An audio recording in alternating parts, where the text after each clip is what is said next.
سب سے بڑا ظلم جو انسان پر ہوتا ہے، آپ غور کیجئے، یہ بڑی سامنے کی بات ہے، سیدھی سی صاف سی بات، کہ اگر کسی کو پیدائشی طور پر نیچ قرار دے دیا جائے، پیدائش وہ چیز ہے جس میں انسان کے اختیار کو دخل نہیں، انسان کے چوائس کو دخل نہیں، وہ کہاں پیدا ہوا، کن والدین کے ہاں اس کی ولادت ہوئی، کس قوم میں ہوئی، اس کے والدین کا پیشہ کیا تھا، ان کی زبان کیا تھی۔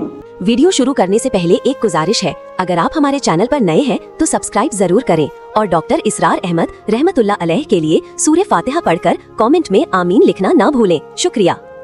ان کے چمڑوں کی رنگت کیا تھی، چمڑیوں کی رنگت کیا تھی، یہ تمام چیزیں وہ ہیں کہ جو انسان کے چوائس سے اور اس کے اختیار سے اور اس کے انتخاب سے باہر ہے۔ اب اس میں سے کسی شے کو بنیاد بنا لینا کہ یہ انسان جو ان حالات میں پیدا ہو گیا، ان والدین کے ہاں پیدا ہوا، اس رنگت کے ساتھ پیدا ہوا، یہ زبان بولتا ہوا پیدا ہوا، وہ اعلیٰ ہے۔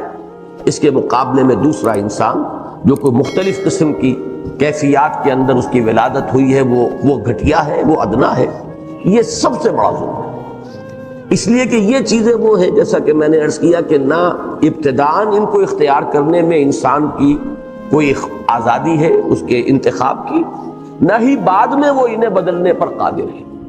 آپ نسل اپنی تبدیل نہیں کر سکتے، آپ اپنی چمڑی کی رنگت تبدیل نہیں کر سکتے۔ گویا کہ اگر اس کو بنیاد بنا دیا جائے اونچ اور نیچ کی، اعلیٰ اور ادنا کی، تو مطلب یہ ہے کہ پھر وہ بیریئر جو ہے امپیسیبل ہے، ناقابل عبور۔ آپ نے ایک ایسی رکاوٹ انسان کے راستے میں حائل کر دی ہے کہ جس سے کبھی بھی وہ تجاوز نہیں کر سکتا، اور اپنی اس نیچ ہونے کی پوزیشن یا گھٹیا ہونے کی یا ادنا ہونے کی پوزیشن سے اپنے آپ کو آزاد نہیں کر سکتا۔ میرے نزدیک اسلام کے نظام عدل کا سب سے اہم، سب سے بنیادی، اولین پتھر یہ ہے۔ اسی لیے میں نے آج آپ کو 2 آیات وہ پڑھ کر سنائی ہے۔ سورہ حجرات کی آیت بہت عظیم ہے، اس لیے کہ انسانوں کے اجتماعی اور خاص طور پر مسلمانوں کے ملی نظام کے ضمن میں سورہ حجرات اہم ترین سورت ہے قرآن حکیم، اور جامع ترین سورت ہے۔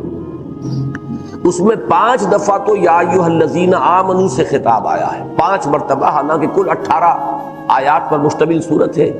5 مرتبہ یا ایھا الذین آمنوا، یا ایھا الذین آمنوا، یا ایھا الذین آمنوا۔ لیکن یہ آیت جو ہے، یہ آیت نمبر 13 ہے، اس میں خطاب ہے، یہ واحد آیت ہے، یا ایھا الناس، اس لیے کہ یہاں وہ بات بیان کی گئی ہے کہ جو اسلام اور کفر یا اسلام اور غیر اسلام کے مابین بھی مشترک ہے، کوئی مسلمان ہو یا غیر مسلم، مومن ہو یا کافر، ان سب کے مابین بھی یہ قدر مشترک ہے کہ یا ایھا الناس انا خلقناکم من ذکر و انثی، اے لوگو ہم نے تمہیں پیدا کیا ایک مرد اور ایک عورت سے، یعنی 2 وحدتیں مشترک ہیں، وحدت الہ یا وحدت خالق، کہ تمام انسانوں کا پیدا کرنے والا ایک ہی خالق، ایک ہی رب، ایک ہی اللہ ہے، وحدت الہ یا وحدت خالق۔ اور دوسرے وحدت آدم، یا ایھا الناس انا خلقناکم من ذکر و انثی وجعلناکم شعوبا وقبائل لتعارفوا، اور ہم نے تمہیں قوموں اور قبیلوں میں تقسیم کر دیا ہے تاکہ ایک دوسرے کو پہچان سکو۔ یہ پہچان کا ذریعہ ہے، سب کی رنگت ایک سی ہوتی، سب کے خد و خال، ناک نقشہ ایک سا ہوتا، سب ایک ہی بولی بولتے ہوتے، تو معلوم ہوا کہ پھر انسانوں کے اندر پہچان نہ ہوتی، ناممکن ہو جاتا۔ تو اللہ تعالیٰ نے یہ ڈفرینسیشن کی ہے، یہ فرق و تفاوت پیدا کیا ہے تاکہ تم پہچان سکو۔ اس سے زائد اگر اس چیز کا کوئی اور نتیجہ نکالا جائے کہ فلاں رنگت والا اعلیٰ ہے اور فلاں والا گھٹیا ہے، فلاں نسل سے تعلق رکھنے والا جو ہے وہ اونچا ہے اور فلاں نسل سے تعلق رکھنے والا نیچا ہے، تو یہ در حقیقت سب سے بڑا ظلم ہے کہ جو گویا کہ انسان پر اس کی پیدائش سے ہو رہا ہے۔ اس کے بعد فرمایا گیا ان اکرمکم عند اللہ اتقاکم، شرافت، عزت کی بنیاد اللہ کے نزدیک صرف تقویٰ ہے۔ جو اس سے جتنا تقویٰ رکھتا ہے، جس کے دل میں جتنا اللہ کی تعظیم ہے، اللہ کی عظمت ہے، اور عظمت خداوندی کے ادراک و شعور کے ساتھ وہ اس کے احکام پر عمل پیرا ہوتا ہے، جن چیزوں سے اس نے روک دیا ہے ان سے رک جاتا ہے، اتنا ہی وہ اللہ کے نزدیک جو ہے وہ صاحب عزت ہے۔ تو در حقیقت شرافت کا اور عزت کا معیار رنگ نہیں، نسل نہیں، زبان نہیں، پیشہ نہیں، جنس نہیں. یہ جو الفاظ یہاں لکھے ہوئے ان میں سے ایک ایک کو سمجھیے. نسل، رنگ، زبان، پیشہ اور جنس، 5 چیزوں میں. اس میں یہ بات بھی نوٹ کیجئے کہ پیشہ، ظاہر بات ہے کہ کوئی شخص بیٹھا ہوا جوتی گانٹ رہا ہے تو یہ بھی اس کا ایک کسب ہے. الکاسب حبیب اللہ، کسب کرنے والا اللہ کا دوست ہے، اللہ کا محبوب ہے. جو بھی اپنی حلال کی روزی حاصل کرنے کے لیے جوتی گانٹھے، لوہار کا پیشہ اختیار کیے ہوئے ہو، کوئی اور اس سے بھی جو ہمارے ہاں عام تصورات کے مطابق کوئی گھٹیا پیشہ ہو وہ اختیار کر رہا ہو، اخلاقی طور پر گھٹیا نہ ہو، لیکن یہ کہ اور دوسرے اعتبارات سے کوئی بھی کام ہو، مزدوری کوئی شخص کر رہا ہے، ڈگنیٹی آف لیبر جسے آپ کہتے ہیں کہ اس کی ایک عزت ہے، اس کا ایک وقار ہے. تو ان میں سے کسی کی بنیاد پر، اور آخری لفظ جنس، اس جنس کی بنیاد پر بھی کوئی اعلیٰ اور افضل اور کوئی ادنا اور نیچ نہیں ہے.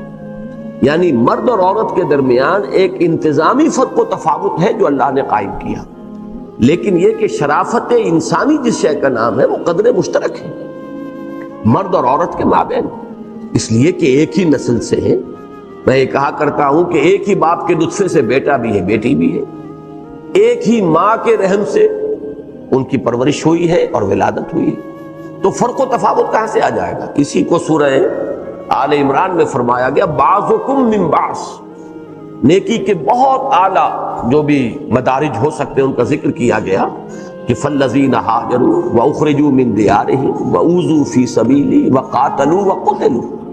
یہ جتنے اعلیٰ ترین مقامات ہیں نیکی کے، وہ خواہ مردوں نے حاصل کیے ہو خواہ عورتوں نے. اس لیے کہ سورہ آل عمران کے آخری رکوع میں ایک بڑی جامع دعا آئی ہے. اس دعا کے جواب میں پھر اللہ فرماتے ہیں فاستجاب لهم ربهم انی لا اضیع عمل عامل منکم من ذکر او انثى بعضکم من بعض. اللہ نے ان کی دعا قبول فرمائی کہ میں تو تم میں سے کسی بھی عمل کرنے والے کے کسی بھی عمل کو ضائع کرنے والا نہیں، خواہ وہ مرد ہو خواہ عورت، اور تم سب ایک دوسرے ہی میں سے ہو. یعنی یہ کہ کوئی علیحدہ معاملہ نہیں ہے. جیسا کہ میں نے عرض کیا، ایک ہی باپ کے نطفے سے بیٹا بھی اور بیٹی بھی، اور ایک ہی ماں کے بطن سے ولادت ہوئی ہے بیٹے کی بھی اور بیٹی کی بھی. تو بعضکم من بعض، اس میں بھی اعلیٰ ادنا کی بات نہیں ہے، بلکہ شرف انسانیت میں دونوں مساوی ہیں. بلکہ عزت و شرافت کا معیار صرف تقویٰ اور خدا ترسی ہوں گے. یہاں میں نے علامہ اقبال کے 2 اشعار نقل کیے تھے. اب اس کے بعد جب ہم نے اس کو عام فہم بنایا ہے تو ان چیزوں کو نکال دیا ہے، لیکن یہ کہ بڑے پیارے اشعار ہیں یہ، اور ان کو آپ حضرات بھی کوشش کریں کہ یہ یاد ہو جائیں. کل مومن اخوۃ اندر دلش، اصل میں اس ترکیب کے ساتھ یہ قرآن مجید میں الفاظ نہیں ہیں. در حقیقت یہ الفاظ جو ہیں یہ ایک طرح کی ترجمانی ہے سورہ حجرات ہی کی ایک آیت کی. انما المومنون اخوۃ، تمام مومن آپس میں بھائی بھائی ہیں. اس کو در حقیقت ضرورت شعری کے تحت علامہ اقبال نے اس طور سے ادا کیا ہے کل مومن اخوۃ اندر دلش، یعنی بندہ مومن کے دل میں یہ بات ثبت ہوتی ہے کہ تمام مومن آپس میں بھائی بھائی ہیں. حریت سرمایہ آب و گلش، آزادی جو ہے وہ اس پانی اور مٹی کے خمیر میں موجود ہے کہ جس سے اس کا وجود جو ہے وہ بنا ہے. آب و گل ہم کہتے ہیں پانی اور مٹی ہی سے پھر حیولہ بنا اور انسان کی تعمیر ہوئی. تو مومن کی شخصیت جس خمیر سے اٹھی ہے اس خمیر کا جز ہے حریت، آزادی. یہ در حقیقت اس سماجی سطح کی بات نہیں ہے، یہ اگلا جو ہے معاشی یا سیاسی نظام اس میں گفتگو ہوگی. لیکن بات صحیح ہے کہ اسلام جو تعلیم دیتا ہے وہ یہ ہے کہ انسانوں کے مابین نہ کوئی حاکم ہے نہ محکوم. تمیز بندہ و آقا فساد آدمیت ہے. حاکم مطلق صرف اللہ، اور تمام انسان محکوم ہے، عبد ہے. اس اعتبار سے تمام آپس میں برابر ہیں. بڑی پیاری حدیث ہے حضور کی، کونو عباد اللہ اخوانا، تم سب اللہ کے بندے بن کر آپس میں بھائی بھائی ہو جاؤ. انسانوں میں کوئی فرق و تفاوت نہیں ہونا چاہیے. تمیز بندہ و آقا فساد آدمیت ہے. بہرحال اس کا تعلق جو ہے وہ سیاسی عدل اور سیاسی قسط کے نظام سے ہے. لیکن پہلا مصرع کل مومن اخوۃ اندر دلش، حریت سرمایہ آب و گلش، ناشکیب امتیازات آمدہ۔ ناشکیب کہتے ہیں بے صبرہ، یہ امتیازات کے بارے میں تو انتہائی بے صبرہ ہے، گوارا نہیں کر سکتا، برداشت نہیں کر سکتا۔ اگر کوئی شخص واقعتاً مومن ہے، وہ ان امتیازات کو کبھی اس کے تصور میں نہیں آ سکتے کہ یہ ادنا ہے اور یہ اعلیٰ ہے اور یہ گھٹیا ہے اور یہ بڑھیا ہے اور یہ اونچا ہے اور یہ نیچا ہے۔ لیکن یہ کس کے بارے میں کہہ رہے ہیں؟ جو مومن حقیقی ہو۔ اس وقت ہمارا حال جو ہے اس کو تو علامہ اقبال نے ہی وہ جواب شکوہ میں کہ یوں تو سید بھی ہو، مرزا بھی ہو، افغان بھی ہو، تم سبھی کچھ ہو، بتاؤ تو مسلمان بھی ہو۔ ہمارے ہاں بھی وہی اونچ اور نیچے، سید زادہ ہے تو چاہے اس کا کردار کتنا ہی پست ہو، زانی شرابی ہو، لیکن یہ کہ جھک کر اس کے گھٹنے کو ہاتھ لگا کر ملیں گے۔ اور اگر بیچارہ کوئی مصلی ہے تو اس کی کوئی عزت نہیں آپ کے ہاں، وہ چودھری کے برابر چارپائی پر بیٹھ بھی نہیں سکتا۔ تو معلوم یہ ہوا کہ ہمارے ذہنوں کے اندر وہی جو ہندوانہ تہذیب، ہندوانہ پس منظر ہے ہمارا، جس میں کہ وہ برہمن اور پھر اس کے بعد جو ہے وہ راجپوت یا زمیندار، اور اس کے بعد پھر وہ کاروبار کرنے والے ویش، اور پھر وہ شودر کی جو ایک تقسیم ہے ان کے درمیان، وہ تقسیم ہمارے ذہنوں میں ابھی جو کی تو برقرار ہے۔ تو علامہ اقبال کہہ رہے ہیں کہ بندہ مومن تو ان چیزوں پر، یعنی یوں سمجھیے کہ ان کے بارے میں کسی طرح وہ اپنے آپ کو ریکنسائل کر ہی نہیں سکتا، ان چیزوں کو وہ برداشت نہیں کر سکتا۔ ناشکیب امتیازات آمدہ، در نہاد او مساوات آمدہ، اس کی تو سرشت کے اندر مساوات ہے۔ یہی مساوات جس کو میں سماجی مساوات کہہ رہا ہوں، یہ گویا کہ بندہ مومن کی سرشت میں ہے، اس کی نہاد میں ہے، اس کی بنیاد جو ہے اس کی شخصیت کی، اس کے اندر ہے مساوات کے تمام انسان برابر ہیں۔ اسی کے لیے میں نے دوسری آیت آپ کو سنائی تھی، سورہ نساء کی پہلی آیت۔ یہ دونوں آیات ایک دوسرے کے ساتھ مضمون کے اعتبار سے بہت ہی متعلق ہیں، مربوط ہیں۔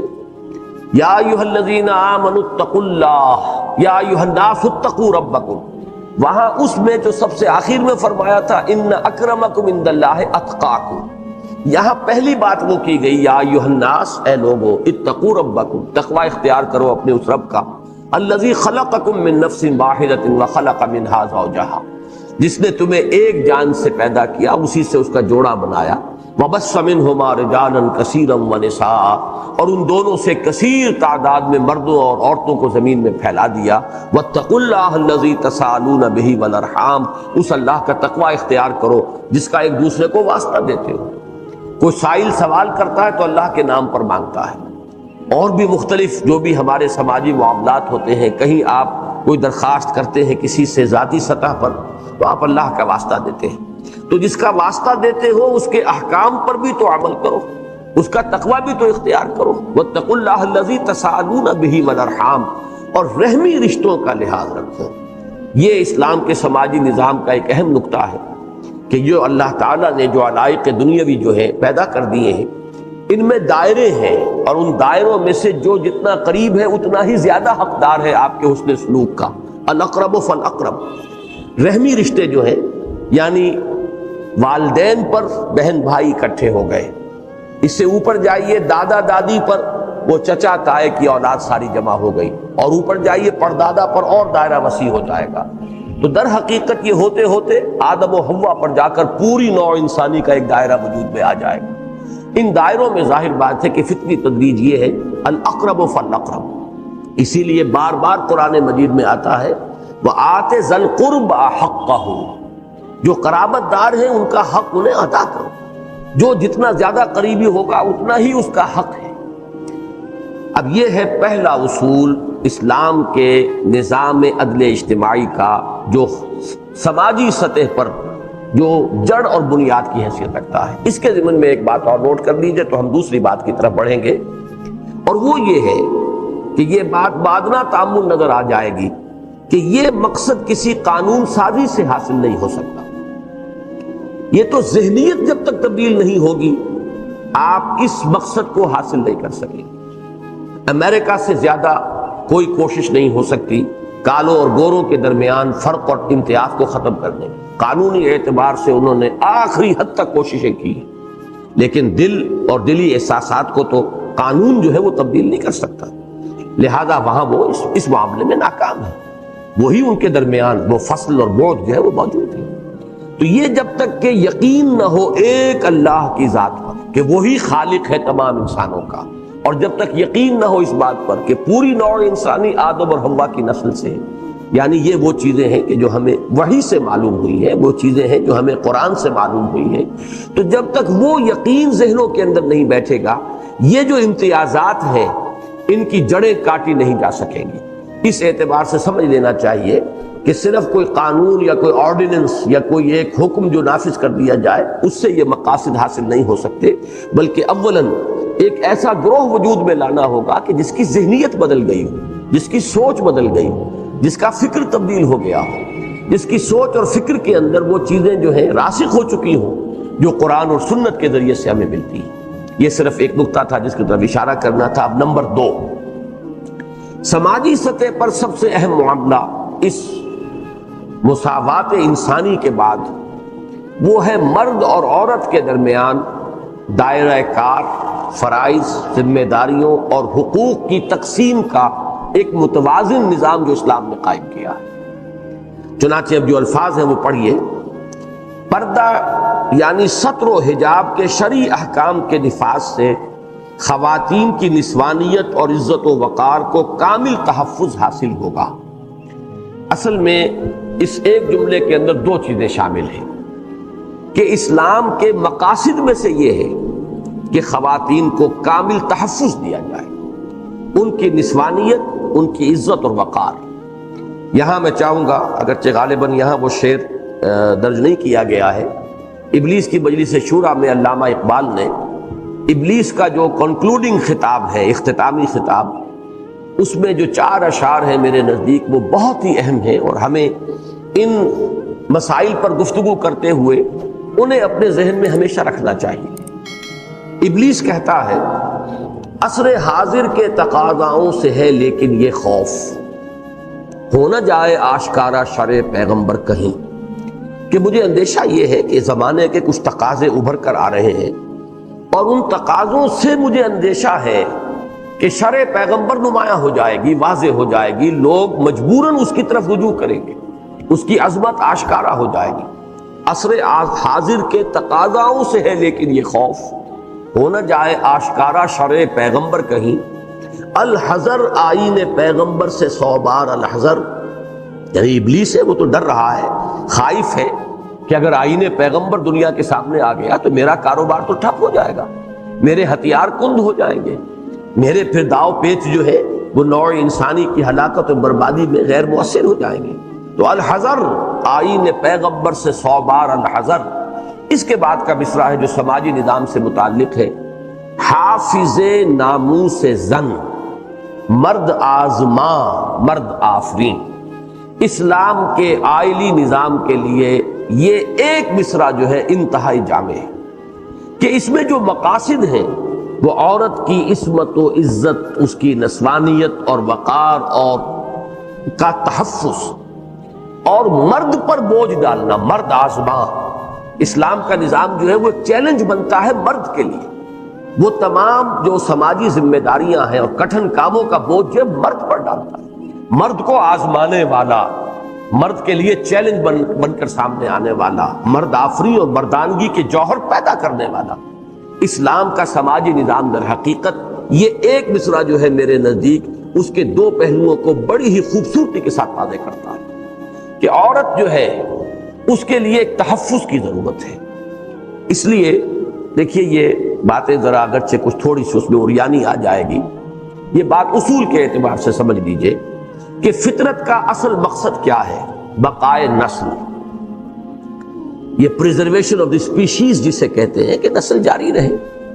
ایک شخص جو ہے وہ 60-70 برس کا ہوگا، مر جائے گا، لیکن نسل چلے جب تک اللہ تعالیٰ چاہتا ہے کہ اس دنیا کے اندر یہ گہما گہمی رہے، یہاں کی رونق رہے، تو نسل کو آگے بڑھانا، جسے نسل کشی کہتے ہیں، نسل کشی نہیں، نسل کشی کے معنی تو نسل کو ختم کر دینا ہے، نسل کشی کہتے ہیں نسل کا آگے لے کے چلنا۔ تو اس نسل کشی کے لیے چونکہ یہ بڑی بھاری ذمہ داری ہوتی ہے، بچوں کی پرورش، بچوں کے جو بھی مسائل و معاملات ہیں ان سے عہدہ برآ ہونا، یہ انسان کے لیے کوئی آسان کام نہیں ہے، اس کے لیے بہت مشقت جھیلنی پڑتی ہے۔ اس لیے اللہ تعالیٰ نے جو جنسی جذبہ ہے اس میں بڑی قوت پیدا کر دی۔ اگر یہ جنسی جذبہ جو ہے، یہ شہوت جو ہے انسان کے اندر یہ قوی نہ ہو تو کوئی شادی نہیں کرے گا، کوئی گھر گرہستی کا کھکھیڑ نہیں پالے گا، کوئی یہ بچوں کی پیدائش اور پھر ان کی پرورش اور ان کے لیے ان کے سارے مسائل کا کھکھیڑ اپنے سر پر لینے کو تیار نہیں ہوگا۔ لہذا یہ سیکس انسٹنکٹ جو ہے یہ انتہائی پوٹنٹ۔ اب جو چیز جتنی قوی ہوتی ہے اتنا ہی اس میں خطرے کا اندیشہ ہے۔ جیسے کہ فرمایا گیا کہ اہل ایمان تمہاری بیویوں اور تمہارے اولاد میں سے تمہارے دشمن ہیں، ان سے بچ کر رہو، اس لیے کہ بیویوں اور اولاد کی محبت اللہ نے شدید انسان کے دل میں ڈال دی ہے۔ جہاں شدید محبت ہوگی وہی خطرہ ہوگا کہ اس محبت کے زیر اثر انسان کسی غلط کام میں ملوث نہ ہو جائے۔ لہذا اس شہوت کے جذبے کی یہی منظوری جو ہے یہ متقاضی ہے کہ اس پہ قدغنیں ہوں، اس میں پابندیاں ہوں، اس میں ایسے تمام راستوں کا سد باب کر دیا جائے کہ جن سے اس میں انارکی پیدا ہو جائے، جس میں ضبط کو کے ٹوٹنے کا امکان پیدا ہو جائے، جس میں فتنہ اور فساد کے امکانات ہوں۔ اس کے لیے اللہ تعالیٰ نے ہمیں جو نظام عطا فرمایا وہ یہ ہے کہ مرد اور عورت کے درمیان دائرہ کار مختلف، ایک ڈویژن آف ورک ہے۔ مرد کا اصل کام گھر کے اندر ہے، عورت کا اصل کام گھر کے اندر ہے۔ عورت کی اصل ذمہ داری اگلی نسل کی پیدائش اور پرورش۔ اگلی نسل کی پیدائش میں مرد کا حصہ بہت کم ہے، جو بھی حصہ ہے وہ آپ کو معلوم ہے کہ وقتی لذت ہے جو اسے حاصل ہوتی ہے۔ عورت کے لیے اب وہ 9 مہینے کا حمل ہے جس کے بارے میں قرآن مجید میں فرمایا گیا حملتہ امہ وہنا علی وہن وفصالہ فی عامین۔ اب 9 مہینے تو اس نے اٹھایا ہے اور جونک کی طرح جو ہے اندر وہ اس کی توانائیوں کو چوستا رہا ہے، اور پھر یہ کہ 2 سال اور پھر اس کو اپنی توانائیاں جو ہے اپنی چھاتیوں سے اپنے دودھ کی شکل میں اس کی غذا کے طور پر اس نے فراہم کی۔ لہذا عورت کے ذمے ہے اگلی نسل کی پیدائش اور پھر اس کی پرورش، پھر اس کے لیے بنیادی جو اس کی تعلیم گاہ ہے، درس گاہ ہے، تربیت گاہ ہے، وہ بھی ماں کی گود ہے۔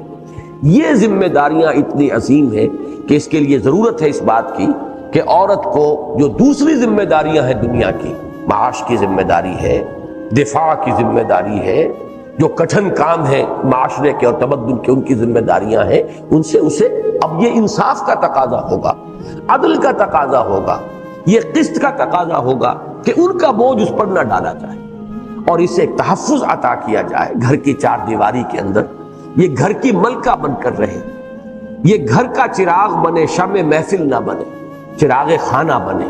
یہ ہے در حقیقت اسلام کا نظام، اور اس میں پھر اسلام نے 2 قسم کے پردے عورت کے لیے لازم کر دیے۔ ایک پردہ وہ ہے کہ جو گھر کے اندر بھی ہے، محرموں سے بھی ہے، وہ پردہ ہے جسے ہم ستر کہتے ہیں، کہ عورت کا پورا جسم مستور رہنا چاہیے، چھپا رہنا چاہیے، ملبوس رہنا چاہیے، لباس میں ہونا چاہیے، سوائے چہرے کی ٹکیا اور پہنچوں سے آگے ہاتھ اور ٹخنوں سے نیچے پاؤں، باقی سارا جسم ستر ہے۔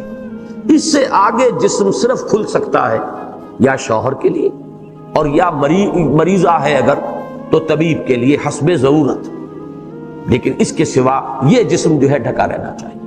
اسی لیے ہم تو کہتے ہی مستورات ہیں، چھپی ہوئی، اسی لیے لفظ عورت ان کے لیے کہا گیا ہے۔ عورت وہ چیز ہے کہ جس کی حفاظت کی ضرورت ہے اور جس کے لیے کہ خصوصی اہتمام کی ضرورت ہے۔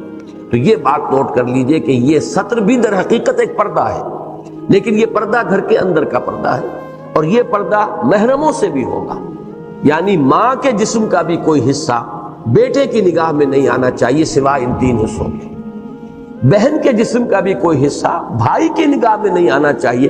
اب اس سے زیادہ تو قریبی محرم اور کوئی نہیں ہے کہ بہن کے لیے بھائی، ماں کے لیے بیٹا، یا کسی عورت کے لیے اس کا باپ، اس سے قریب تر تو کوئی محرم نہیں ہے۔ لیکن یہ کہ ان کے لیے بھی، ان کے سامنے بھی عورت اس طریقے سے آئے گی کہ سوائے ان 3 چیزوں کے کوئی اور شے جو ہے کھلی ہوئی نہ۔ یہ ہے پردہ جو محرموں سے ہے اور گھر میں بھی ہوگا، اور دوسرا پردہ جو ہے غیر محرموں سے ہے اور گھر کے باہر جاتے ہوئے ظاہر بات ہے، چونکہ خود بخود معلوم ہے کہ محرم جو ہے نامحرم سامنے آئیں گے تو پھر وہ اضافی پردہ ہے جس کو ہم حجاب کہتے ہیں۔ وہ حجاب جو ہے وہ چہرے کے اوپر اپنی چادر کو آگے لٹکا لینا، یا اسی نے پھر تمدنی جو تقاضے ہیں ان کے تحت برقعے کی شکل اختیار کی۔ برقعے کی بھی کوئی ایک صورت نہیں ہے، کبھی اس کی کوئی اور شکل تھی، پھر کوئی اور شکل بدل گئی۔ اس میں ترمیم ہو سکتی ہے، اس لیے کہ چادر کو اگر عورت اس طریقے سے تھامے گی تو اس کا ایک ہاتھ تو کم سے کم رک جائے گا۔ اگر تو ویسے ہی چادر کو صرف ایک دوپٹے کی طرح ڈال لینا ہے اپنے اوپر تو بات اور ہے، لیکن یہ کہ چادر جو ہے اس کے اور دوپٹے کے درمیان زمین و آسمان کا فرق ہے۔ دوپٹہ گھر میں استعمال کرنے کی شے ہے، اور سورہ نور میں فرمایا گیا کہ وَلْيَضْرِبْنَ بِخُمُرِهِنَّ عَلَى جُيُوبِهِنَّ، چاہیے کہ وہ اپنے دوپٹوں کے بکل اپنے گریبانوں پر یعنی اپنے سینے کے اوپر مار لیا کریں، اس لیے کہ یہ عورت کا سینہ جو ہے یہ ایک اضافی حسن ہے، اس کا نسوانی حسن صرف کرتے سے وہ چھپتا نہیں ہے۔ کرتا کتنا ہی ڈھیلا ہو، وہ جو بھی ابھار ہے سینے کے وہ نمایاں ہوں گے، لہذا اضافی جو ہے وہ دوپٹے کا بکل ہے۔ تو گھر میں جو لباس عورت کے لیے اسلام نے تجویز کیا ہے اس میں قرآن مجید کی نص ہے وَلْيَضْرِبْنَ بِخُمُرِهِنَّ عَلَى جُيُوبِهِنَّ، اور یہ خمار کی جمع ہے، خمار کہتے ہیں اوڑھنی کو۔ اور جو سورہ احزاب میں آیا ہے وہ گھر سے باہر کا پردہ ہے، وہاں یہ آیا ہے یدنین علیہن من جلابیبہن، جلباب کہتے تھے اس لمبی بڑی چادر کو جس میں کہ عورت پوری طرح لپٹ کر باہر نکلتی تھی۔ عرب میں پہلے بھی رواج یہ تھا کہ جلباب لے کر عورت باہر نکلتی تھی، لیکن چہرے کو نہیں ڈھانپتی تھی، باقی پورا جسم اس میں لپیٹ لیتی تھی۔ اسلام نے صرف اضافی اس کے اندر یہ حکم دیا کہ وہ اپنے اس جلباب کا ایک حصہ وہ اپنے چہروں کے سامنے بھی لٹکا لیا کرے۔ یہی چیز ہے کہ جس نے بعد میں برقعے کی شکل اختیار کی۔ تو سطر اور حجاب، پردہ یعنی سطر اور حجاب، ان الفاظ کو نوٹ کیجئے، پردہ یعنی سطر اور حجاب، کہ پردے ہی کی یہ دو شکلیں ہیں، سطر بھی اور حجاب بھی، کہ شرعی احکام کے نفاذ سے خواتین کی نسوانیت اور عزت و وقار کو کامل تحفظ حاصل ہوگا، اور اسلام کے حافظ ناموس زن مرد آزما مرد آفری، یہ وہ مصرع آ گیا یہاں پر، پتہ نہیں آپ کے پاس ہے یا نہیں، یہ اس خاندانی نظام کے تحت خواتین کو معاشی کفالت کی پوری ضمانت حاصل، یہ دوسرا اصول ہے۔ کوئی ایمرجنسیز تو ہو سکتی ہیں، خاص ہی کوئی ایسے حالات ہوں کہ جن میں عورت کو بھی کام کرنا پڑے، کوئی عورت بیوہ ہو گئی ہے، بچے ہیں، اب وہ دوسری شادی بھی نہیں کرنا چاہتی، بچوں کو پالنا چاہتی ہے، وہ اگر کوئی کام کرے تو اس کے اندر کوئی حرج نہیں، اس کے لیے بعد میں آ جائے گا معاملہ کہ اس کے لیے وہ گھر میں رہ کر کام کر سکتی ہے تو سب سے اعلیٰ ہے۔ یا یہ ہے کہ اسلامی ریاست کے زیر اہتمام ایسا انتظام کیا جائے کہ کوئی ایسے انڈسٹریل یونٹس ہوں کہ جن میں عورتیں ہی کام کریں اور عورتیں ہی وہ کام لینے والی ہوں، سپروائز کرنے والی ہوں، اور وہاں پہ ورکنگ آورز بھی کم رکھے جائیں، اس لیے کہ ایک عورت گھر کا کام کاج کر کے ظاہر بات ہے 8 گھنٹے کی شفٹ جو ہے وہ کہیں اس کی ذمہ داری نہیں نبھا سکتی۔ یہ ساری چیزیں ہو سکتی ہیں، ورکیبل ہیں، بشرطے کہ انقلاب آ چکا ہو اور اختیار ایسے لوگوں کے ہاتھ میں ہو جو اسلام پر یقین رکھتے ہیں اور ان احکام کو وہ نافذ کرنے وہ اپنے دین و ایمان کا تقاضا سمجھتے ہیں۔ بہرحال اصولی طور پر استثنائی حالات کو علیحدہ رکھتے ہوئے اسلام میں معاشی کفالت کی ذمہ داری مرد پر، مرد آزما، یہ ذمہ داری مرد پر ڈالی گئی ہے۔ اس نے چیلنج قبول کیا ہے، اس نے اپنا گھر آباد کیا ہے، اس نے ایک عورت کو اپنی 4 دیواری کے اندر لا کر بسایا ہے، اب اس کے ذمے ہے اس کی معاشی کفالت، اور جو بھی اولاد ہے وہ بھی اسی کی ذمہ داری ہے اس کی معاشی کفالت۔ عورت کو اس سے بالکل آزاد کیا گیا تاکہ وہ پوری یکسوئی کے ساتھ آئندہ نسل کی تربیت کے فرائض بہترین طریقے پر انجام دے سکے۔ یہ میں پہلے ہی عرض کر چکا ہوں کہ اصل میں یوں ہم تقسیم کر سکتے ہیں کہ مردوں کے ذمے حال ہے، عورتوں کے ذمے مستقبل ہے۔ ہر قوم کا مستقبل تو وہ آئندہ نسل ہے جو آگے پروان چڑھ رہی ہے، اور جو اس وقت مرد ہیں ان کے ذمے ہے حال، اس وقت ملک کا تحفظ، آزادی کا تحفظ، قوم اور وطن کے عزت اور وقار کی حفاظت، یہ ساری ذمہ داری جو ہے معاشی معاملات میں خود کفیل ہونا، نہ صرف یہ کہ انفرادی طور پر وہ خود کفیل ہو بلکہ پورے ملک کو بھی خود کفیل بنائے اور اس کے لیے سارے چیلنج جو ہے اقتصادی اور معاشی ان کو قبول کرے، یہ حال جو ہے یہ مرد کے ذمے ہے، لیکن مستقبل ہے کسی قوم کا جو آئندہ نسل ہے۔ اس کے ضمن میں بھی میں نے علامہ اقبال کا ایک شعر جو ہے وہ کوٹ کیا ہے، بطول باش و پنہا شو ازیں عصر کہ در آغوش شبیر بگیری، بڑا پیارا شعر ہے مسلمان خاتون سے خطاب کر کے علامہ اقبال کہتے ہیں، اور میں نے یہ اپنے اس خطبے میں بھی جو آج سے 3 سال قبل میں نے یوم اقبال پر دیا تھا الحمرا آڈیٹوریم میں، اس میں وضاحت کی تھی کہ ہمارے آج کل کے اقبالی جو ہیں ان کے طرز عمل میں ایک بڑا تضاد ہے۔ بعض چیزوں میں وہ علامہ اقبال کی پوری پیروی کرتے ہیں اور انہیں مانتے ہیں کہ وہ گویا کہ سند کا درجہ رکھتے ہیں، لیکن پردے کے معاملے میں یہ بہت بڑا تضاد ہے کہ علامہ اقبال کے جو نظریات ہیں ان کو عملاً اختیار کرنے کو تیار نہیں۔ علامہ اقبال نہایت متشدد تھے پردے کے معاملے، نہ صرف علامہ اقبال بلکہ سر سید احمد خان مرحوم وہ بھی انتہائی متشدد تھے۔ ان کا واقعہ تو میں پڑھ کر حیران رہ گیا کہ ذرا تصور کیجئے، پچھلی صدی کا آخری، آج سے تقریباً 100 برس پہلے جائیے، تب وہ جو حالات تھے، نیا نیا انگریز آیا ہے، نئی نئی اس کی حکومت قائم ہوئی ہے، اس کا رعب ہے، دبدبہ ہے، اور لیفٹیننٹ گورنر جو تھا یو پی کا اس وقت، اس نے کہا کہ میری بیگم آپ کے گھر جانا چاہتی ہیں، آپ کی خواتین سے ملاقات کرنا چاہتی ہیں۔ سر سید احمد خان کا جواب تھا کہ نہیں جناب، ہماری خواتین کو غیر عورتوں سے بھی پردہ کرنے کا حکم ہے۔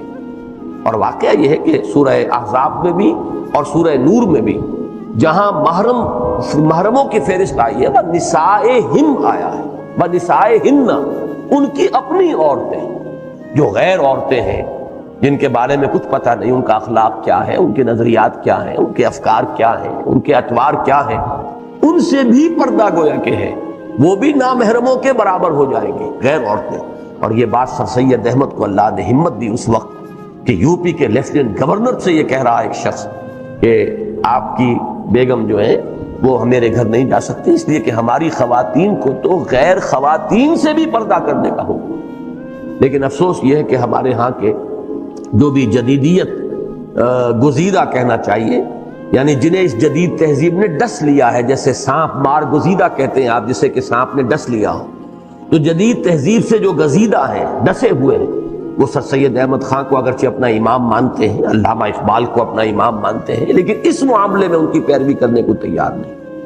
یہاں علامہ فرما رہے ہیں کہ بطول باش و پنہا شوازی عصر، اے مسلمان عورت تو حضرت فاطمہ رضی اللہ تعالی عنہا کا اسوہ اختیار کر، بطول بن، اور اس زمانے سے اپنے آپ کو چھپا لے، اس جدید تہذیب سے اپنے آپ کو بچا لے کہ در آغوش شبیر بگیری، اسی کا نتیجہ یہ نکل سکتا ہے کہ تیری گود میں وہ بچے پروان چڑھیں جو حضرت حسین رضی اللہ تعالی عنہ کی سی جرت، ان کی سی ہمت، ان کی سی شجاعت، یہ ان کردار، ان اوصاف کے حامل۔ یہ شعر بھی بہت اہم ہے۔ البتہ اس کے ساتھ اضافہ کیا ہے اس میں، البتہ ان کے حقوق ملکیت و وراثت کو مکمل تحفظ حاصل ہو، یعنی اسلام میں عورت وارث ہے، بیٹی بھی وارث ہے، جب اگر وراثت جو ہے بھائی بہنوں تک اگر جائے گی کلالہ کی شکل میں، تو اس میں بھائی اگر وارث ہے تو پھر وہ بہن بھی وارث ہے، اگر باپ وارث ہے تو والدہ بھی وارث ہے، اگر شوہر جو ہے وہ بیوی کا وارث بنتا ہے جو وہ بار چھوڑ مری ہو، تو اسی طریقے سے بیوی شوہر کی وارث ہے۔ اس میں تقسیم تو ضرور کی گئی ہے کہ بیٹے کے مقابلے میں بیٹی کا حصہ آدھا ہے، باپ کے مقابلے میں ماں کا حصہ آدھا ہے، وہ تو تقسیم ہے۔ اسی لیے میں نے کل عرض کیا تھا کہ انصاف کا لفظ نہیں ہوگا یہاں، بلکہ جیسے کہ قانون وراثت جو آیا ہے سورہ نساء میں، نصیبا مفروضہ، یہ نصیب ہے، ہر ایک کے لیے نصیب ہے جو معین کر دیا ہے۔ للرجال نصیب مما ترک الوالدان والاقربون وللنساء نصیب مما ترک الوالدان والاقربون، مردوں کے لیے بھی حصہ ہے جو کچھ والدوں نے یا قریبی رشتہ داروں نے چھوڑا ہو، اسی طرح عورتوں کے لیے بھی حصہ ہے۔ البتہ یہ کہ بیٹے کا حصہ بیٹی سے دگنا، یا یوں کہیے کہ بیٹی کا حصہ بیٹے سے نصف۔ اور یہ بھی میں سمجھتا ہوں کہ اسلام نے عورت کی بہت جانبداری کی ہے، ورنہ واقعہ یہ ہے کہ جب ساری کفالت کی ذمہ داری مرد پر ڈال دی گئی تو بیٹی کو اگر کوئی حصہ وراثت میں نہ ملتا تب بھی یہ اس عدل کے منافی نہ ہوتا، اس لیے کہ بیٹے کو گھر آباد کرنا ہے، بیٹے کی جو اولاد آئے گی اس کی ساری کفالت بیٹے پر آئے گی، جبکہ بیٹی کسی کے گھر میں جا کر آباد ہوگی، اس کے اوپر اس کی اپنی کفالت جو ہے معاشی، اس کی ذمہ داری بھی کسی اور پر ہوگی۔ اس اعتبار سے تو منطقی طور پر یہ کہا جا سکتا ہے کہ بیٹی کا کوئی حصہ وراثت میں نہ ہوتا، تب بھی آپ اعتراض نہیں کر سکتے اسلام کے اس نظام کے مطابق جو عائلی نظام ہے۔ لیکن یہ کہ اللہ تعالیٰ نے خواتین کو وہ وقار دیا ہے، وہ عزت دی ہے کہ وہ ملکیت کے حقوق رکھتی ہیں، ان کے پاس جو بھی انہیں والدین سے ملا ہو یا کہیں اور سے وراثت ملی ہو اس کی وہ خود مالک ہوں گی۔ شوہر کے گھر پر اور شوہر کی اولاد پر، اگرچہ وہ اولاد ان کی بھی ہے، لیکن چونکہ اسلام کا جو نظام ہے خاندانی، اس میں اولاد کی ذمہ داری باپ پر ہے، اولاد باپ ہی کی شمار ہوتی ہے، لہذا وہ چاہے تو اپنا مال خرچ کرے چاہے تو نہ کرے، چونکہ ذمہ داری جو ہے ان کی نہیں ہے، ذمہ داری شوہر کی ہے۔ وہ چاہے تو اپنے اس کاروبار کو تجارت میں لگا دے، چاہے تو سب سے بڑی تجارت میں لگائے، یعنی اللہ کے دین کے لیے لگائے، اللہ کے بینک میں جمع کرائے، یہ ان کا اختیار مطلق ہے، ان کو اس میں پورا کا پورا اختیار حاصل ہے۔ چنانچہ ایک خاتون نے حضور سے جب یہ سوال کیا کہ میں کیا اپنی زکوٰۃ اپنے شوہر کو دے سکتی ہوں، وہ نادار ہے، حضور نے فرمایا ہاں دے سکتی ہو، تمہیں 2 اجر ملے گا۔ شوہر اپنی زکوٰۃ جو ہے وہ اپنی بیوی کو نہیں دے سکتا، اس لیے کہ بیوی تو اس کی لائبلٹی ہے، بیوی کی کفالت تو اس کی ذمہ داری ہے، لیکن بیوی شوہر کو دے سکتی۔ اس میں امام ابو حنیفہ کا جو فتویٰ ہے وہ ذرا اس سے مختلف ہے جو میں کہہ رہا ہوں، لیکن میرا گمان یہ ہے کہ غالباً وہ حدیث امام صاحب کے علم میں نہیں آئی تھی۔ وہ حدیث جس کا میں حوالہ دے رہا ہوں جب سامنے آئی تو صاحبین کا فتویٰ وہ ہے، یعنی امام صاحب کے دونوں شاگرد ابو یوسف اور امام محمد رحمہم اللہ، ان دونوں کا فتویٰ یہ ہے جو میں اس وقت بیان کر رہا ہوں کہ بیوی اپنی زکوٰۃ شوہر کو دے سکتی ہے، اور حضور نے فرمایا اسے 2 اجر ملے گا۔ تو عورت کے جو حقوق ملکیت ہے اور حقوق وراثت، ان کا کامل تحفظ ضروری ہے، اور تعلیم، صحت اور گھریلو صنعتوں کے میدان میں ان کی قوتیں اور صلاحیتیں قومی سطح پر بھرپور انداز میں بروئے کار آئیں گی۔ یہ 3 الفاظ آئے ہیں اس میں۔ تعلیم کے ضمن میں واقعہ یہ ہے کہ جہاں تک ابتدائی تعلیم ہے، پرائمری ایجوکیشن، میرا نقطہ نظر یہ ہے کہ بالکل یا خواتین کے حوالے کر دی جائے، اس لیے کہ وہ جو ابتدائی عمر ہوتی ہے بچے اور بچیوں کی، ابھی ان میں ظاہر بات ہے کہ وہ جنس کا شعور نہیں ہوتا، دوسرے یہ کہ انہیں ابھی جس کو شفقت مادری کہتے ہیں اس کی ضرورت ہوتی ہے۔ تو پرائمری ایجوکیشن تک اگر یہ بالکل مشترک بھی ہو، بچے اور بچیاں ساتھ پڑھ رہی ہوں، یہ ضروری نہیں ہے کہ پرائمری آپ 5ویں جماعت تک ہی رکھیں، ہو سکتا ہے آپ 3 سال کی پرائمری بنا دیں کہ جس میں ایک خاص عمر سے زیادہ کے پھر بچے یا بچیاں نہ ہوں، لیکن یہ کہ ان میں اگر آپ کلیتاً مردوں کو بالکل یہاں پر استاد کی حیثیت سے رکھیں ہی نہ، ساری ذمہ داری عورتوں پر ڈال دیں، تو گویا کہ ہمیں اپنی خواتین کی صلاحیتوں سے بھرپور استفادے کا موقع بھی مل گیا، ان کی پروڈکٹیو ایکٹیویٹی ہو گئی، اور مناسب ترین کام ہے جو ان کے حوالے ہو۔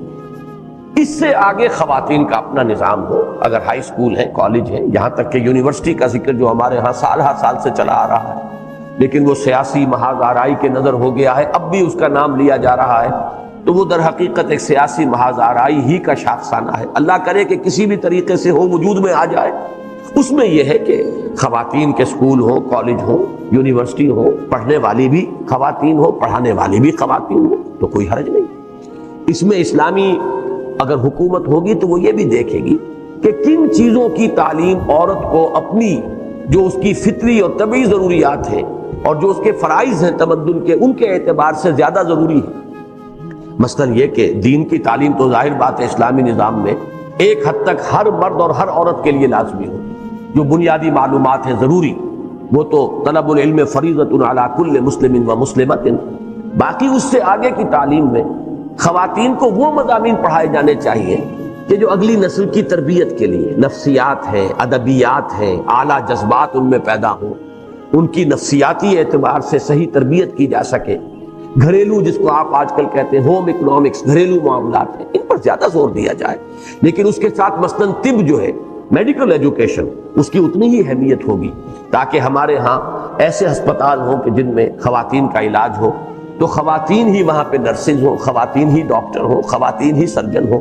تو یہ گویا کہ اسلام کے مقاصد کو بھرپور طریقے پر پورا کرنے کا ذریعہ بن جائے گا۔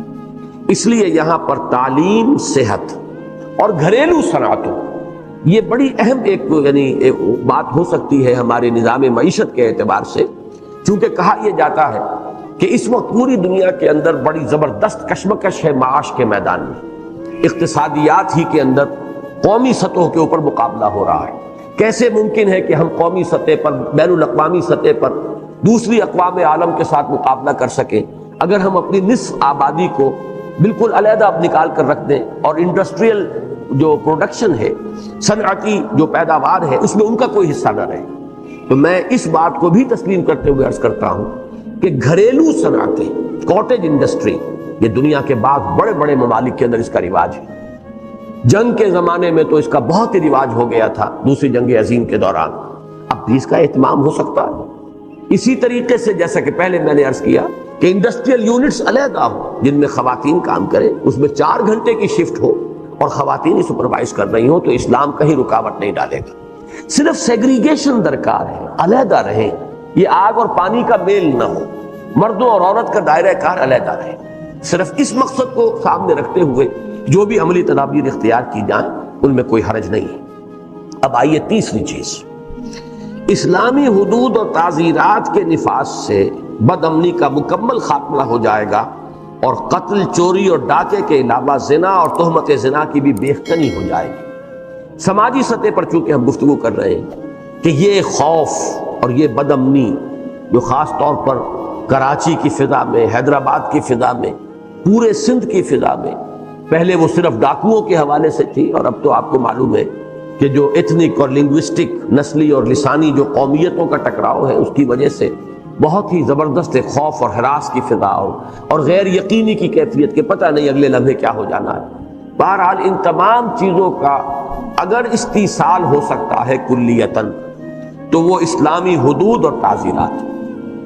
یہ حدود اور تعزیرات اگرچہ اس میں جو شہادت کا نصاب ہے وہ بڑا سخت رکھا ہے قرآن نے، اس میں ہو سکتا ہے کہ بہت سے مجرم چھوٹ جائیں، لیکن یہ ہے کہ جو ثابت ہو گیا جس پر جرم، پھر اس کو جو سزا اسلام دیتا ہے وہ بہت سخت دیتا ہے، اور وہ ایگزمپلری، مثالی ایک گویا کہ لوگوں کے لیے، تاکہ ایک کو سزا ملے تو لاکھوں کے رونگٹے کھڑے ہو جائیں اس کے ذریعے سے۔ پھر یہ کہ ہمارے ہاں تہمت لگا دی جاتی ہے اور اس کے اوپر کوئی جرم، کوئی فرد جرم عائد نہیں کی جاتی۔ اسلام اگر آپ تہمت لگا کر ثابت نہ کر سکے تو پھر قذف کی سزا دیتا ہے، اور آپ دیکھیے کہ وہ جو 100 کوڑے ہیں، ایک غیر شادی شدہ مرد اور غیر شادی شدہ عورت کی زنا کی سزا 100 کوڑے، اور تہمت جو ہے قذف، اس کی سزا 80 کوڑے۔ کس قدر قریب لے جایا گیا اس سزا کو، تاکہ ایک انسان جو ہے وہ اپنی زبان اگر کھولے تو سوچ سمجھ کر بولے کہ میں آیا اس کو ثابت کر سکوں گا یا نہیں، میرے پاس شہادت اور گواہی موجود ہے یا نہیں۔ استثناء سے صرف رکھا گیا ہے بیوی کے معاملے میں۔ کسی شوہر نے اگر اپنی بیوی کو کوئی بدکاری کرتے ہوئے دیکھ لیا ہے تو چاہے اس کے پاس کوئی 3 اور نہیں ہے گواہ، لیکن وہ اپنی زبان کھول سکتا ہے۔ اس کو 4 مرتبہ قسم کھانی ہوگی، حلفیہ کہنا ہوگا کہ میں جو کچھ کہہ رہا ہوں وہ صحیح ہے۔ اس کی 4 قسمیں 4 گواہوں کی قائم مقام ہو جائیں گی۔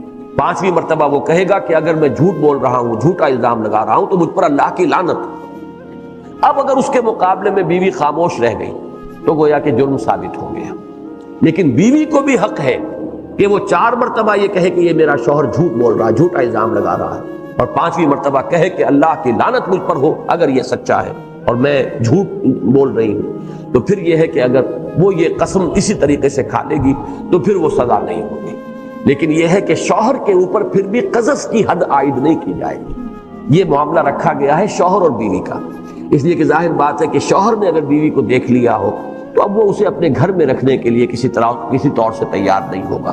یہ چونکہ ایک نفسیاتی ایک معاملہ ہے، لہذا یہاں مستثنیٰ کیا گیا۔ باقی یہ کہ کسی بھی خاتون کے لیے زبان سے یہ لفظ نکال کر اگر ثابت نہ کر پائے گا کوئی شخص تو پھر 80 کوڑے سزا ہوگی۔ اب آپ اس سے اندازہ کیجئے کہ کس طرح ماحول پیوریفائی ہو جائے گا، پاک ہو جائے گا۔ یہ جو خام خواہ کی خبریں اڑتی رہتی ہیں اور افواہیں ہیں، ان افواہوں کی وجہ سے جو ہے فضا کے اندر ایک نجاست ہر وقت گویا کہ تیرتی رہتی ہے، وہ ختم ہو جائے گی۔ اگر ہے بھی کوئی جرم تو وہ ڈھکا چھپا رہے گا، وہ جو ہے ہمارے معاشرے کے اندر پھیلے گا نہیں، اس کا چرچا نہیں ہوگا، اور چرچا در حقیقت جرم کے بڑھنے کا سبب بنتا ہے۔ 10 بچوں کے علم میں ایک بات آتی ہے تو ان کے ذہن کے اندر گویا کہ ایک کھڑکی کھل جاتی ہے کہ یہ کام بھی ہو سکتا ہے، یہ کام بھی ہمارے معاشرے میں ہوتا ہے۔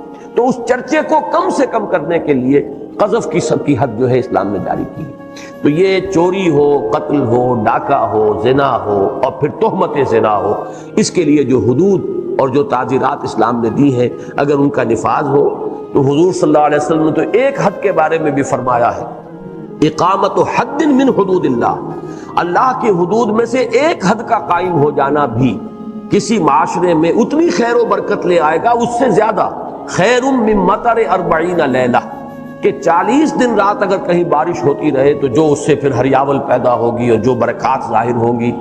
اور ذہن میں رکھیے کہ وہ تصور جو ہے وہ صحرا کا تصور ہے جو ترستا رہتا ہے پانی کی بوند بوند کو، اگر وہاں کہیں 40 دن بارش ہو جائے تو کتنا سب سوائل واٹر جمع ہو جائے گا، کتنے عرصے تک اس سے سرسبزی اور شادابی جو ہے وہ پیدا ہوتی رہے گی، ظاہر ہوتی رہے گی۔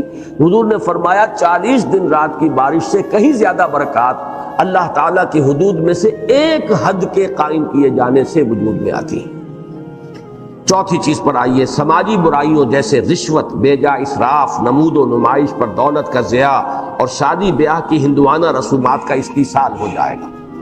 یہ چیزیں اگرچہ اسلام کی اخلاقی تعلیمات کا جز ہیں، لیکن ایک اسلامی حکومت اس کے لیے لیجسلیشن بھی کر سکتی ہے۔ مثلا یہ کہ طے کر دیا جائے کہ کوئی شخص اتنے رقبے سے بڑا مکان نہیں بنائے گا تاکہ لوگوں کے اندر محرومی کا احساس نہ ہو۔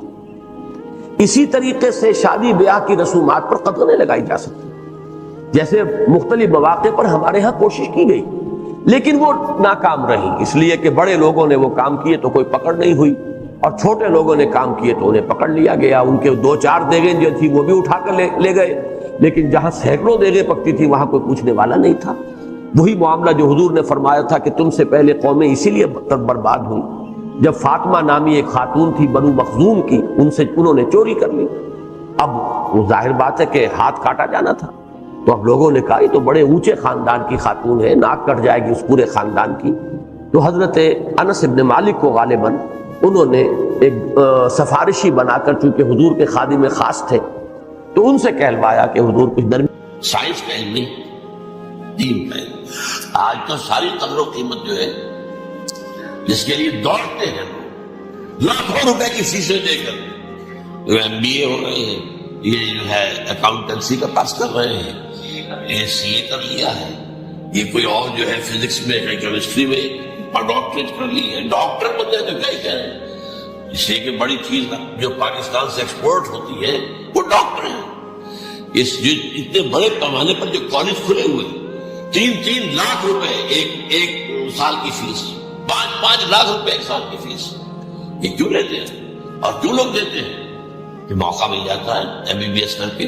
امریکہ کے اندر بھی ڈیمانڈ ہے، ان کے ہاں ڈاکٹر جو ہے جتنے ہونے چاہیے نہیں ہے، لہذا اور بھی بہت سی جگہوں پر ڈیمانڈ ہے۔ تو جس چیز کی مارکیٹ میں ڈیمانڈ ہے وہ علم ہے۔ آج علم کمپیوٹر کا علم ہے، حالانکہ ان میں سے کسی کے اوپر لفظ علم کا اطلاق میں نزدیک غلط ہے، جہالت۔ علم وہ ہے جو ذہن کو جلا دے، جو سوچ کو جلا دے، روشنی پیدا کرے، دماغی روشنی، وسعت دے، انسان کی فکر کو وسعت دے، اس کے ذہنی جو ہے جو افق ہے اس کو وسیع کرے۔ علم تو وہ ہے جو حقیقت کے کیا ہے، علم بھی اس سے عطا فرمائے۔ قرآن ہے، حدیث ہے، باقی اور چیزیں جو اس سلسلے میں آ سکتی ہیں وہ ہے کہ جو قرآن اور حدیث کی سمجھنے میں ممکن ہو اور زیادہ جو ہے اس کے تک فہم کو آسان نہ ہو۔ لیکن یہ بھی فرمایا علم اٹھا لیا جائے گا، جہالت کو فروغ ہوگا، ظاہر بات ہے ایک ہی بات ہوئی ہے۔ دوسرا نمبر پہ یہ کہ جہالت کو فروغ ہوگا۔ نمبر 3 زنا کثرت سے ہوگا۔ نمبر 4 شراب نوشی عام ہو جائے۔ نمبر 5 عورتوں کی تعداد بہت زیادہ ہو جائے گی، مردوں کی تعداد کم ہو جائے گی، یہاں تک کہ ایک 50 عورتوں کا خبر کرنے والا، کوئی نگرانی کرنے والا، وہ ایک۔ اچھا یہ تو ہے ایک حدیث جو میں نے آپ بیان کر دی، متفق علیہ، یہ بخاری اور مسلم دونوں میں۔ دوسری حدیث بخاری کی ہے، اس کو حضرت ابو ہریرہ رضی اللہ تعالیٰ عنہ نے روایت فرمایا ہے، قیامت آئے گی جب امانت ضائع ہو جائے گی۔ آج ہمارے ہاں امانت میں ضائع ہونے کا جو نقشہ ہے شاید پوری دنیا میں کہیں اور نہیں، جس طرح کے غبن یہاں ہوتے ہیں، جس طرح کک بیکس جو ہے وہ لیے جاتے ہیں۔ اس غریب یعنی قوم غریب ہے لیکن یہاں وہ امیر بہت بڑے بڑے لوگ ہیں، وہ تو دنیا بھر کے ٹاپ کے امیروں کے اندر اس کا شمار ہو جائے گا. لیکن یہ سب امیر کیسے بنے ملین کرتا ہوں. اب تو اس سے کم کی تو بات ہی نہیں ہوتی. فلاں نے اتنے بلین جو ہے پیسے اپنا جو ہے قرضہ معاف کرا لیا. بھائی کس نے کیا؟ کون کرتا ہے معاف؟ یہ کسی کے باپ کی جاگیر ہے؟ یہ پیسہ بینک کے اندر حکومت کا ہے کہ حکومت کو اختیار ہو گیا رائٹ آف کر دے ان کے جو ہے ان کی جائیدادیں کرو سب. لیکن ہوتا کیا ہے؟ بینک آفیسر بے ایمان ہے.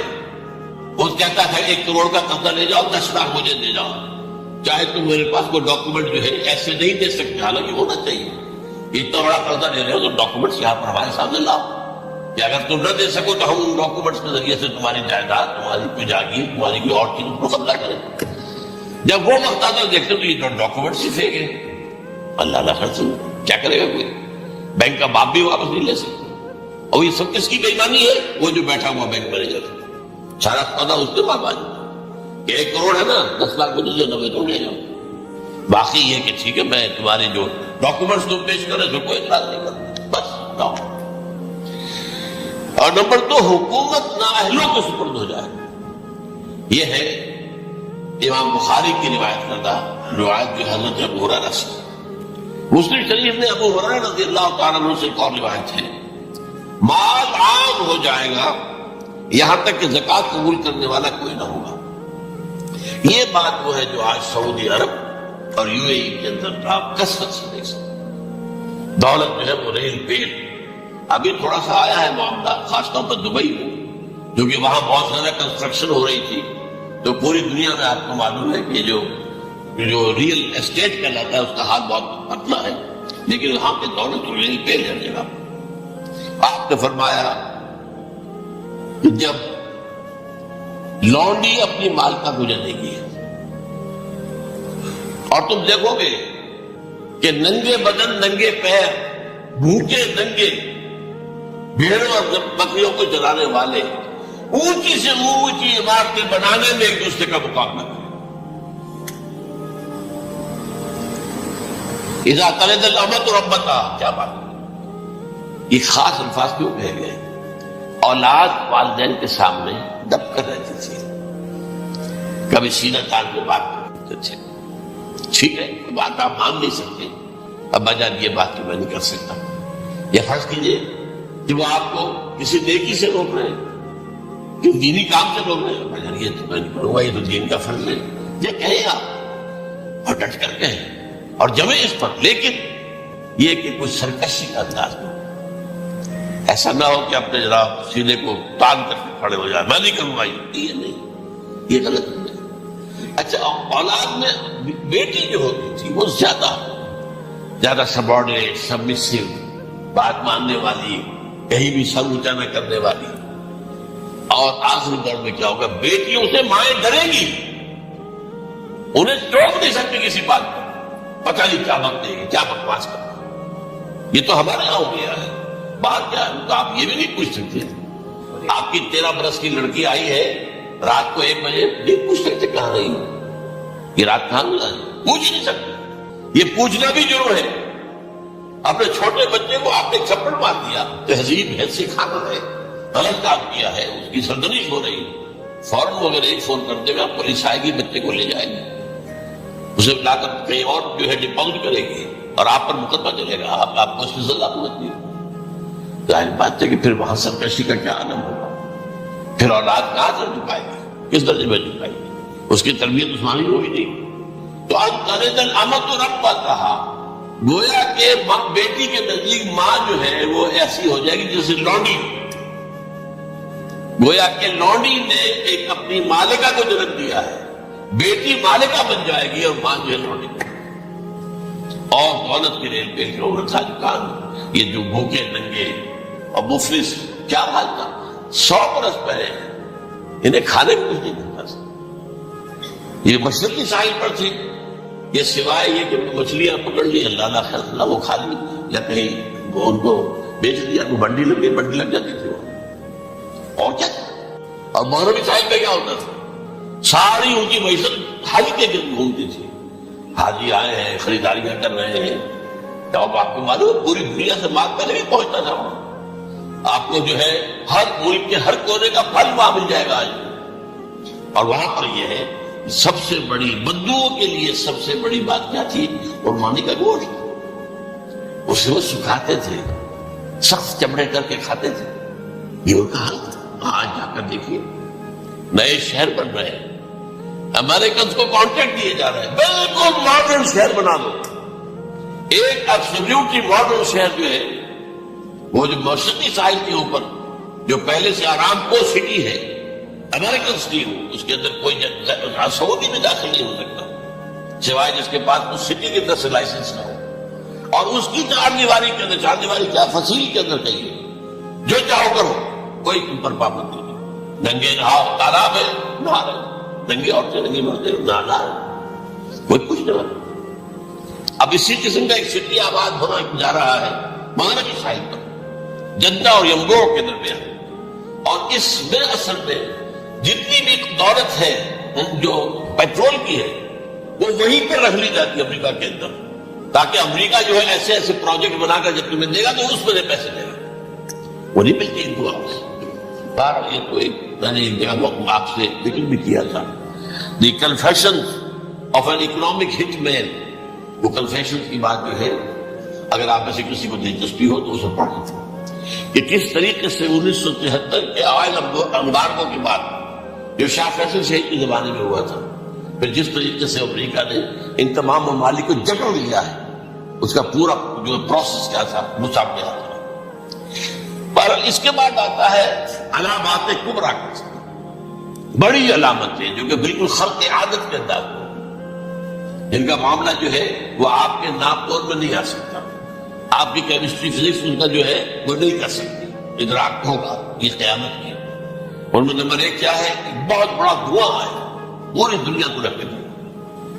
نمبر 2 دجال کا ظہور ہوگا, جو اپنی خدائی کا دعویٰ لے کر آئے گا وہ بنوائے گا.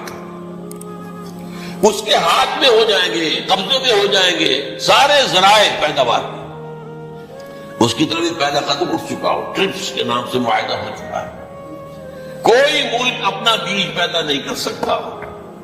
یہ بیج ہم نے ڈیولپ کیے, ان کے ڈیولپمنٹ سے پہلے تم ایک ایکڑ سے کتنے گندم لیتے تھے, آج کتنے لے رہے ہیں؟ کس بنا پر؟ جینیٹکس کا بھی کام ہم نے کیا ہے, اس کی بنا پر ہونا.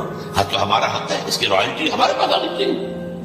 لہذا صرف ان اداروں سے, ملٹی نیشنل سے خریدا جائے گا بیج, اور بیج بھی وہ جو دیں گے وہ کہ جس سے جو فصل اگے گی وہ بیج نہیں لا سکتے, وہ بیج کا کام نہیں کر سکتے. جیسے آپ کو معلوم ہے کہ آپ کے یہاں جو گوشت کھایا جاتا ہے مرغے کا, تو مرغا کو جو ہے اس میں مرغا ہو یا مرغی ہو, اس کے اندر کوئی وہ کیفیت ہی نہیں ہے. ان کے انڈے جو ہے ان سے آپ بچے حاصل نہیں کر سکتے. ہے تو انڈا, دیکھنے کو تو انڈا, لیکن وہ بنڈا جو ہے اس سے بچہ تو نہیں حاصل کر سکتے. ایسے ہی وہ گندم کا بیج لیں گے, نظر آئے گی گندم, لیکن اس کے اندر وہ صلاحیت نہیں ہے کہ اس سے جو فصل ہوئے گی اس کا نتیجہ جو ہے وہ بھی آپ لے سکتے. یہ ہونا ہے, اللہ جانے, قدم اٹھ رہے ادھر.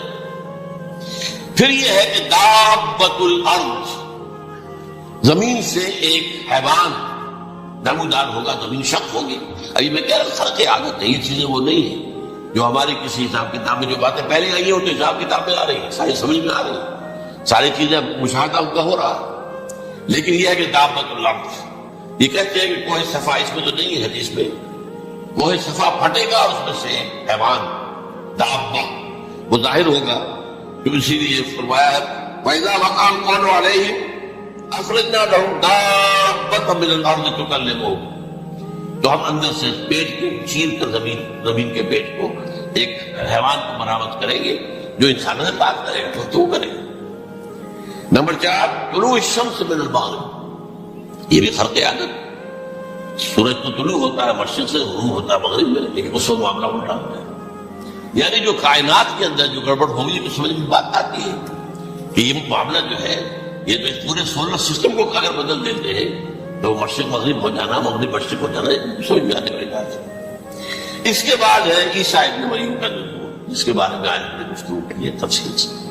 یہ نزول ہونا ہے, یہ علامات قیامت میں سے حضور نے بیان فرمایا ہے, اور قرآن مجید کی جو اصطلاحات ہے اس کے حوالے سے میں نص قطعی جو ہے وہ میں آپ کے سامنے رکھ چکا ہوں. پھر یاجوج ماجوج کا ایک معاملہ ہے، یہ میں ابھی اس وقت اس پر بات نہیں کر سکتا۔ حضرت عیسیٰ علیہ السلام کے نزول کے بعد دو کام ہو گئے،